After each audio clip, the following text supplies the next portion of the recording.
најпрво добар ден и поздрав сите. Што се однесува на надпреварот со Загреб, мислам дека пред се ќе биде можеби не толку квалитетен надпревар, меѓутоа ќе биде доста борбен, доста изедначен надпревар во кој што двете екипи ќе бараат својата последна шанса за место погоре, за пласман погоре. Дали дека сме поквалитетни од Загреб, сме поквалитетни, меѓутоа многу е важно да она што ќе се договори тактички со тренерот Девис да се испочитува и да надпреварот го почнеме со добра одбрана, без многу технички грешки и да пробаме да се одлепиме што е можно побрзо, да не се доведеме во ситуација да играме гол за гол последните 15 минути, 20, така да Загреб е можеби не толку квалитетен противник, не е атрактивен, меѓутоа за нас е многу битен надпревар кој што има посебно значење и тежина психички пред се, затоа што ќе биде еден од последните надпревари на домашен терен, ние мораме да го добиеме тој надпревар, така да ќе има повеќе притисок од нормалното. Мислам дека сме спремни, на тактички план стварно работиме многу повеќе, посветуваме време отколку што тоа го правихме во минатото, тоа се гледаат резултатите по играта.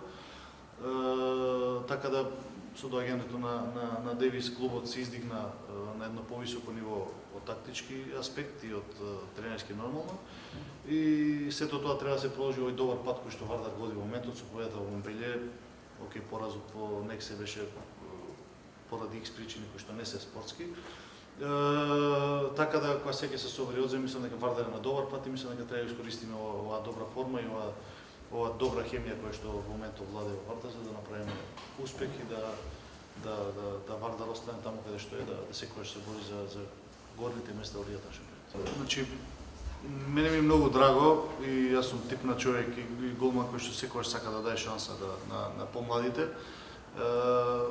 Можам да кажам и ми е стварно баш сум среќен и задоволен што Мартин Томовски се развива со светлосни чекови напред и станува еден од најстандардните и најдобрите голмани во Лигата на шампионите. Во последни по доаѓањето посебно на Вени Осерт и Гогов го добива вниманието кој што треба да го добива, не дека тој не беше квалитетен и претходно, меѓутоа го добива вниманието кој што треба да го добива, се разговара со него поише, му се дава поголема шанса, секогаш кој има можност. Јас во консултација со Венио, например во Кавадарци вчера излегов многу порано што требаше да добие повеќе време, нормална консултација со Венио и тоа е тоа. Македонија има стварно квалитетни голмани, обезбедени сме на голманската позиција квалитетно.